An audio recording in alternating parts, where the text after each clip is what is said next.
My fiancé pulled me out of my sister's wedding 10 minutes before the music started. Not because he was jealous. Not because I was making a scene. Because he was an FBI agent, and he had just seen my sister's new husband put his hand around her wrist, hard enough to leave fingerprints. I remember standing in the side hallway of St. Augustine Hall in Savannah, wearing a navy dress, watching my little sister Lila smile at guests while her eyes kept searching the room like she was looking for an exit. Then Cole stepped beside me and said, very quietly, "Sienna, we need to leave. Now." I laughed once because I thought he was joking. He did not laugh back. He said, "Her husband is under investigation. Your nonprofit is in his paperwork. And if you stay here, he may use you before the night is over." 24 hours later, Preston Vale told half of Savannah that I had stolen money from veterans. 2 weeks later, my donors were gone. 3 months later, at the Vale Winter Patriot Gala, Preston stepped on stage in a tuxedo to give a speech about honor. And instead, every screen behind him lit up with the evidence that ended his empire. My name is Sienna Mercer. I spent 14 years in uniform before I left the Army and started the Valor Bridge Veterans Initiative, a small nonprofit in Savannah that helped veterans with housing applications, emergency grants, disability paperwork, transportation to medical appointments, and the quiet humiliations people never mention in speeches. I was not rich. I was not famous. I had a rented office, 2 part-time caseworkers, a secondhand copier that jammed when it rained, and a list of people who needed more help than my bank account could provide. But we were clean. Every dollar logged, every donor tracked, every grant receipt kept in duplicate. I had learned in the military that trust is not a feeling. It is a chain of records strong enough to survive inspection. That mattered more than I knew. Because Preston Vale did not build his life on records. He built it on shine. Polished shoes. Polished teeth. Polished lies. And my sister married him. Lila Mercer was 6 years younger than me. Growing up, she was the soft one. The pretty one. The one people wanted to protect before anything even happened. I was the one who fixed things. When Dad died, I helped Mom handle the insurance forms. When rent got tight, I sent money from basic training. When Lila cried after her first breakup, I drove 6 hours overnight because she said she could not breathe. That was our pattern. Lila panicked. I arrived. For years, I mistook that for closeness. There is a difference between rescuing someone and carrying them. Rescue is temporary. Caring can hollow out your entire life. I did not understand that until Lila married Preston. At first, he seemed like a man designed by a luxury magazine. Real estate developer. Old Savannah family connections. Historic restoration projects. A mother named Evelyn Vale, who chaired charity boards and spoke in the soft, controlled voice of a woman who knew where every body was buried and which families had paid to keep it that way. Preston donated to veterans events. He shook my hand with both of his and said, "Sienna, I admire what you do. Truly, our servicemen and women deserve better." He always said servicemen first. Then women, like we were an appendix to the sentence. I noticed. I said nothing. That was the first compromise. The wedding was held at St. Augustine Hall, a restored building with white columns, iron balconies, and chandeliers that looked expensive enough to make everyone forgive the air conditioning for failing. Lila looked beautiful. That is the hardest part to admit. Her dress was silk, simple, elegant. Her hair was pinned with tiny pearls. Her makeup was flawless except for the places near her cheekbones where powder seemed heavier than necessary. When I hugged her before the ceremony, she was shaking. "Cold?" I asked. She smiled too quickly. Nerves. I looked at her wrist. There was a faint purple mark under a bracelet. Lila. She pulled her hand back. Don't start. My stomach tightened. That phrase had lived in our family for years. Don't start meant do not notice. Don't start meant do not make truth inconvenient. Don't start meant protect the picture. Preston appeared behind her in a white dinner jacket. Everything all right? He asked. His voice was warm. His eyes were not. Lila said, yes. He kissed her temple, then looked at me. Big day. Let's keep it happy. Cole stood across the room near the archway, watching. Cole Donovan was my fiancé, and by then I knew enough about his FBI work to know when his face changed from man to agent. It changed then. Cole and I had met at a veterans housing fraud seminar. Romantic, I know. I had been there to complain about predatory landlords. He had been there giving a talk about nonprofit scams targeting veterans. We argued during the Q&A because I thought his examples made small organizations sound sloppy by default. Afterward, he bought me coffee and said, "You were right to challenge that." I told him I knew. He smiled. That was the start. Cole was careful with language, careful with evidence, careful with me. He did not tell me things he legally could not tell me. And I did not ask. That boundary kept us honest. So when he said we needed to leave the wedding, I understood something had crossed from suspicion into danger. In the hallway, I whispered, "Tell me what you can." He looked toward the main room. Preston Vale is connected to several fundraising shells. Freedom Harbor Relief, Carolina Heroes Trust. 2 others we are still tracing. My blood went cold. I have heard those names. Because he has been using them near your nonprofit. What do you mean, using? Listing Valor Bridge as a partner, referencing your veteran status in donor packets, suggesting funds are routed through legitimate veteran support efforts. I stepped back. No. Sienna? No, my organization has nothing to do with him. I know. The way he said it told me more. The FBI knew, but donors would not. The public would not. And Preston, if cornered, would not hesitate to put someone else between himself and prison. Even if that someone wore my name. I wanted to get Lila. That was my first instinct. Run into the bridal suite. Grab her hand. Tell her everything. Drag her out if I had to. Cole stopped me before I moved. If you confront him here, he can turn the room. He has donors, lawyers, family, and half the wedding party believing he is the victim of jealous military sister drama. She's my sister. I know. He hurt her. I saw. Then we can't just leave? Cole's voice softened.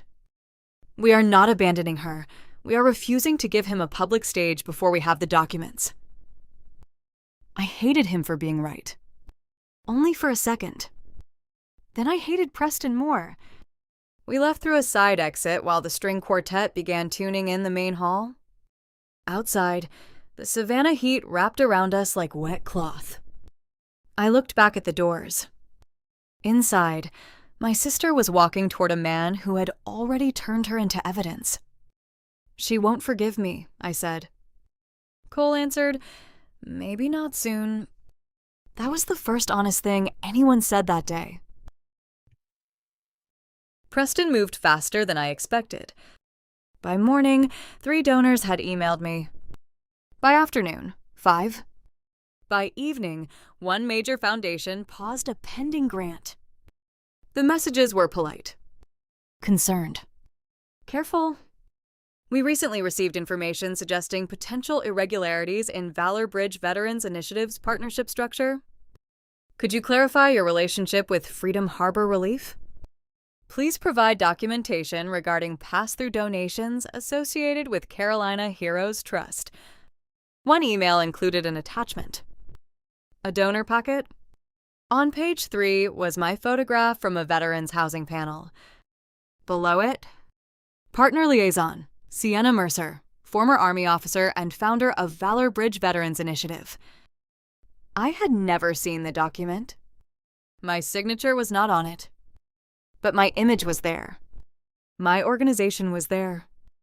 My military background was there, wrapped around Preston's fraud like a flag. Then Preston posted a statement. He did not name me directly. He was too polished for that. But he wrote, "It is painful when those who claim to serve veterans use vulnerable communities as shields for personal resentment and financial misconduct." By midnight, Savannah gossip had filled in every blank. Sienna left the wedding because Preston caught her. Sienna was jealous of Lila marrying into the Vale family. Sienna's nonprofit had money problems. Sienna used veterans as props. I had survived combat briefings with calmer breathing than I had reading those lies. I drove to the office before sunrise. Not because there was anything to do at that hour, because when your name is being destroyed, sitting still feels like helping the person doing it. My caseworker Tasha arrived with 2 coffees and red eyes. "I saw the posts," she said. "Then you know why we need the files ready."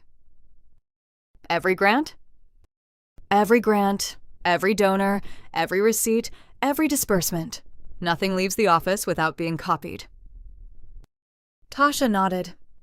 She did not ask if I was okay. Good people learn when that question is too small. By noon, we had boxes on the floor and spreadsheets open across 3 screens.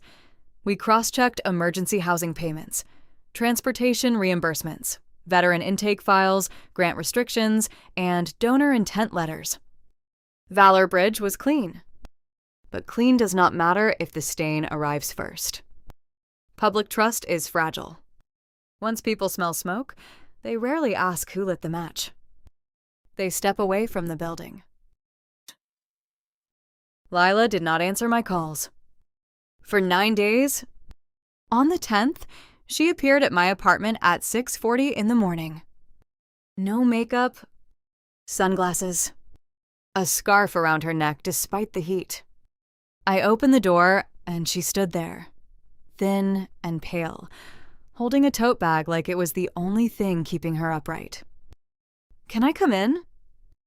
I stepped aside. She removed the sunglasses in my kitchen. There was a yellow bruise near her eye. I said nothing. Not because I did not care. Because asking too quickly can make a frightened person retreat into the lie they practiced. She sat at my table. For almost a minute, she stared at the wood grain. Then she whispered, "He said you ruined everything." "Preston?" She nodded. "He said you embarrassed him at the wedding. He said Cole threatened him.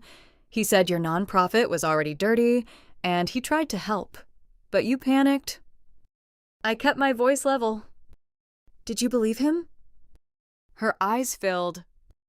I wanted to. That answer hurt.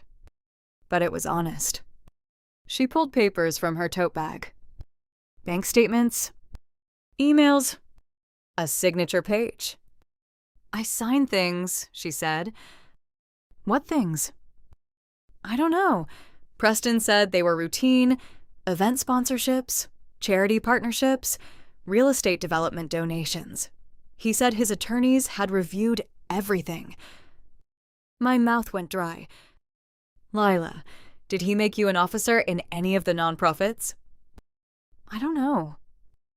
"Did he put you on accounts?" "I think so." "Did he use your signature on donation transfers?" She started crying. "I don't know, Sienna." There are moments when fear becomes a room with no windows. I sat across from her. "Lila, listen to me. Not knowing may explain how you got there. It will not make the paperwork disappear." She sobbed harder. can't go to prison."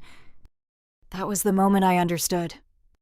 She had not come only because he hurt her. She came because the cage had a legal lock. For the next 2 weeks, I lived inside documents. Cole could not share federal case information, but he could tell me what to preserve, what not to touch, and when to call my own attorney.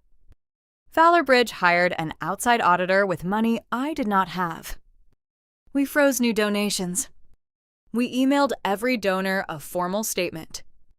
Valor Bridge Veterans Initiative has never authorized partnership with Freedom Harbor Relief, Carolina Heroes Trust, or any Vail-affiliated fundraising entity. We are cooperating with appropriate authorities. Every dollar received by Valor Bridge remains accounted for. The statement was clean. The damage was not. A housing grant disappeared. 2 board members resigned until clarity emerged. A retired Marine named Gus, one of our first clients, came into the office and said, "Ma'am, tell me who I need to yell at." I almost cried. Instead, I said, "Not yet." He nodded. "Then I'll wait." That is loyalty. Not blind loyalty. The kind that stands nearby while facts assemble. Meanwhile, Lila went back to Preston. That is the part people judge from a safe distance. Why didn't she leave? Why did she return? Why did she keep answering his calls? Because control does not only lock doors. It builds a world where every exit looks like a cliff. Preston had her phone connected to his cloud. Every credit card alerted him. Every account required approval. Her car was in a company name. Her new life, the one he promised would finally make her safe, had become a velvet leash. Evelyn Vail came to me on a Thursday. That alone was almost shocking. Women like Evelyn did not visit offices above pawn shops unless the family name was bleeding. She arrived in a cream-suit pearls and the expression of someone who had spent decades confusing control with dignity. My receptionist froze when she saw her. "Sienna Mercer?" Evelyn asked. I stepped out of my office. "Mrs. Vail." She looked around at the folding chairs, the donated coffee maker, the bulletin board, covered in housing resources. "So this is Valor Bridge?" "Yes." It is smaller than Preston made it sound. Fraud often improves square footage. Her eyes moved back to mine. For 1 second, I saw something like approval. Then it vanished. "I have documents." I did not invite her into my office immediately. Why? Her fingers tightened around her handbag. "Because my son has become his father." That sentence carried more history than she wanted to explain. We sat in my office. Evelyn placed a sealed envelope on my desk.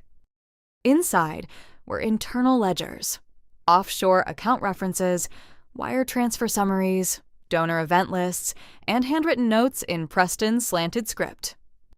Freedom Harbor Relief, Carolina Heroes Trust, Patriot Housing Fund, Veteran Transition Initiative. Words designed to make wealthy people feel noble while their money disappeared into real estate holding companies. At the bottom of one page was Lila's signature. My chest tightened. Evelyn saw it. She signed what he placed in front of her. That still matters. I know. Then why bring this to me? Evelyn looked toward the window. When something threatens the version of a family you protected for 41 years, your mind does not open the door and invite truth in. It locks every bolt. She turned back. I locked mine for too long. Evelyn told me about Preston's father. Charles Vail, a charming man. A generous man in public. A cruel one in private. The family had built its reputation on historic property, charity boards, church donations, and the careful removal of every stain before guests arrived. Evelyn had ignored too much. Excused too much? paid off too much. And when Preston began showing the same hunger for control, she told herself ambition looked similar from a distance. Then she saw Lila's face after the wedding. The powder too heavy. The bracelet too wide. The way Preston answered questions meant for his wife. "I know what it looks like," Evelyn said. "I pretended not to." "Why now?" "Because men with money become dangerous when they lose control." Her voice did not tremble. That frightened me more than if it had. "The FBI is already watching him," I said. "I know." "How?" Her smile was small and bitter. "My son has underestimated many people. He should not have started with his mother." The plan formed around the Vail Winter Patriot Gala. The name made my teeth hurt. Preston's family hosted it every year in a ballroom overlooking the river. Donors came in tuxedos and gowns to raise money for veterans, first responders, military families, and whatever patriotic cause made the program look best. That year, Preston intended to announce a new campaign. Harbor Homes for Heroes. On paper, it would provide transitional housing to disabled veterans. In practice, according to the documents Evelyn gave us, donor funds would move through Freedom Harbor Relief, then into a development entity controlled by Preston, then into property acquisitions already carrying debt he needed to hide. He planned to use my name again. A draft program listed me as founding advisory partner. I laughed when I saw it. Not because it was funny, because sometimes rage exits through the wrong door. Cole said, "Do not attend unless you are prepared for what happens after." I asked, "Is that fiancé advice or agent advice?" "Both." Lila called me the night before the gala. Her voice was barely above a whisper. "Preston says you're trying to destroy us." I closed my eyes.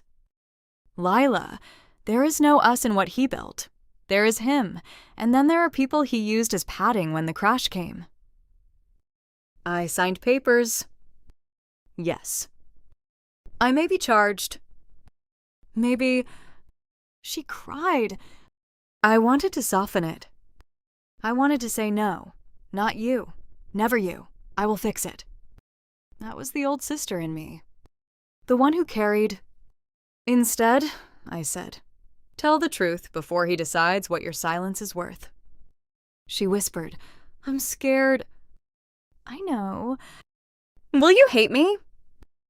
I looked at the Valor Bridge donor wall across my office.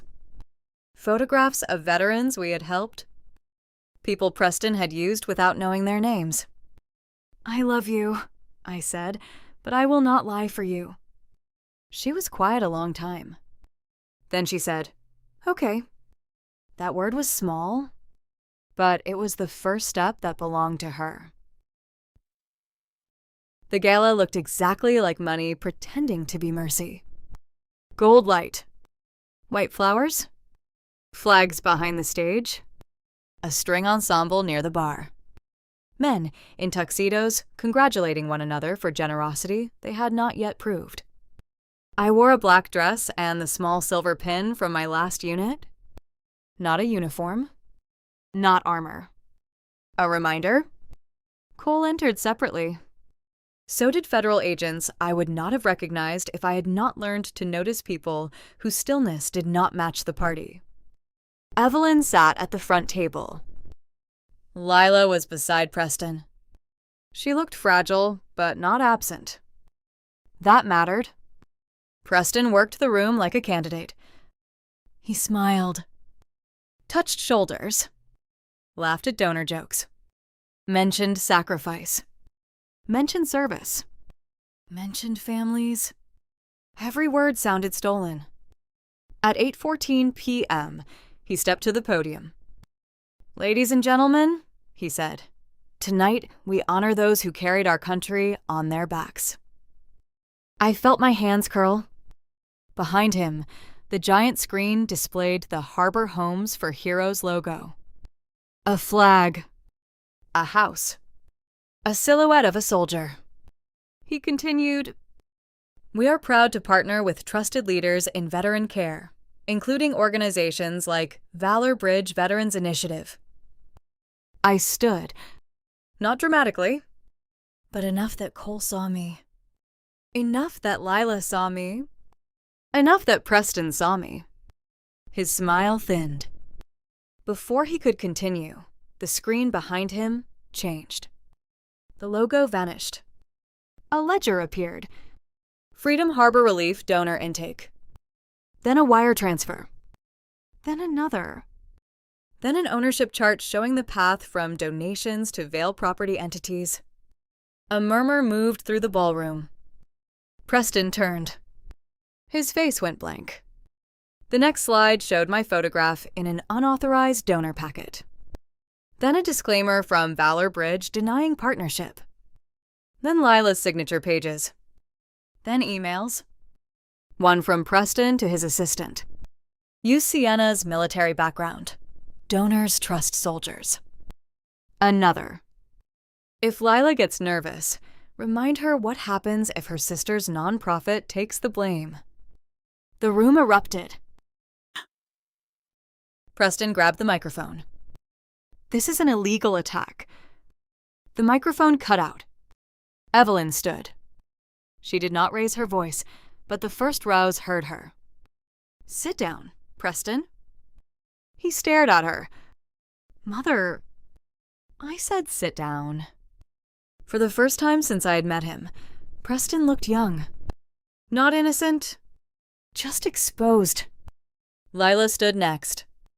Her hand shook, but she stood. The screen showed the final document, a transfer authorization bearing her signature, followed by a text from Preston. Sign it before noon.